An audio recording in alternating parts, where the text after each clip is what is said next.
বেহাল পুরো পরিষেবা। পৌরসভায় এসে ফিরে যেতে হচ্ছে নাগরিকদের। এবার ক্ষোভে ফেটে পড়লেন সাধারণ মানুষ। বেহাল নাগরিক পরিষেবা, পুরসভায় এসে ফিরে যেতে হচ্ছে বাসিন্দাদের। পুরসভার বিরুদ্ধে ক্ষোভ উগরে দিচ্ছে বসিরহাট পৌরসভার নাগরিকরা। বাসিন্দাদের অভিযোগ, দিনের পর দিন পুরসভায় এসে ফিরে যেতে হচ্ছে জন্ম ও মৃত্যুর সার্টিফিকেট না পেয়ে। এলাকায় জমা জল নিয়ে অভিযোগ জানিয়েও কোনো সুরাহা হচ্ছে না।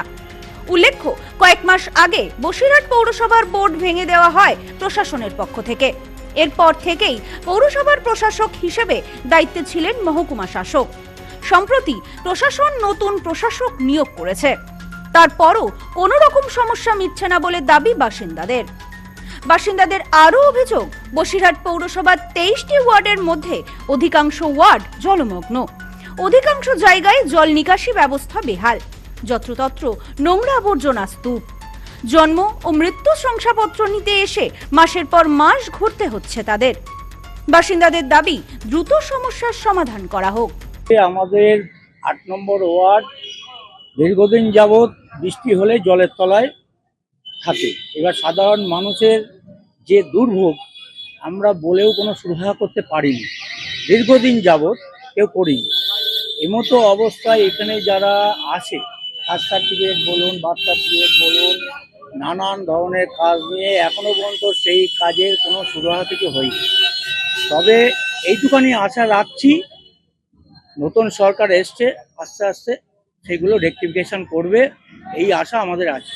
স্থানীয় বাসিন্দা গীতা বাছার বলেন, বাড়ির ট্যাক্সের কাজে এসেছিলাম, কিন্তু পুরসভা থেকে জানানো হলো এখানে হবে না। আর কোনো কথাই বলতে চাইছে না কেউ। ট্যাক্সের বিল তুলতে এসেছি, তা বললো এখান থেকে হবে না, দলিল এটা ওটা লাগবে, নাই তো হবে না। তাই এবার আমরা গরিব মানুষ, আমরা তো বুঝিনি, আমরা কোথা থেকে কি পাবো সেটা। এখানকার পরিষেবা কেমন?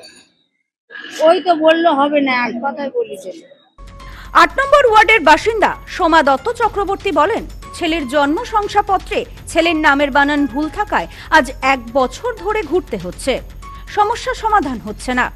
এই ফর্ম জমা দিতে একটা ঘরের চালের যদি পেপার পাওয়া যায়, গরিব মানুষ পরের বাড়ি কাজ করে খায়, তা সে বললো হবে না। বললো এখানে আর জমা নিচ্ছে না। পৌরসভার এখন যে পরিষেবা, এটা কেমন? আর পরিষেবা কেমন বলবো বাবা, যদি এটা পেতাম তাও তো ভালো বলতে পারতাম, আর কি বলবো বলো এখন।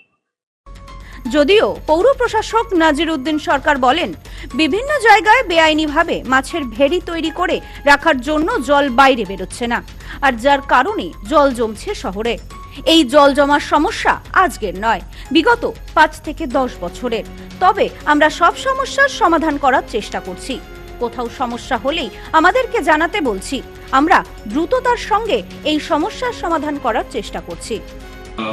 অ্যাডমিনিস্ট্রেটর হিসাবে যে বোর্ড চলছে এবং অ্যাডমিনিস্ট্রেটর চালাচ্ছে, সেটা আমার জাস্ট 1 মাস হয়েছে। আমি ইন দ্য মিন টাইম বলতে পারি যে এখানকার যত ধরনের পরিষেবাগুলো দেওয়া দরকার প্রত্যেকটাই রানিং আছে। যে কয়েকটি ইস্যু বললেন, সেটাকে যদি আলাদা করে বলতে হয়, প্রথমত হচ্ছে জল জমা। এই ইস্যুটা হচ্ছে এমনিতেই নতুন বা এই সময়ের ইস্যু নয়, অনেক ক্ষেত্রে 4 বছর, 5 বছর, 10 বছর থেকেও কিছু জায়গা আছে যেখানে জল বেরোনোর একটা প্রবলেম আছে। আজকে সকালেও আমার কাছে বেশ কিছু লোকজন এসেছিলেন তাদের এলাকায় জল জমে থাকার জন্য। আমি পার্সোনালি বিষয়টি দেখেছি এবং দেখা গেছে যে বেশ কিছু এলাকায় ঘেরি বা ভেড়ি তৈরি করে রাখার ফলে জলটা বাইরের দিকে যাচ্ছে না।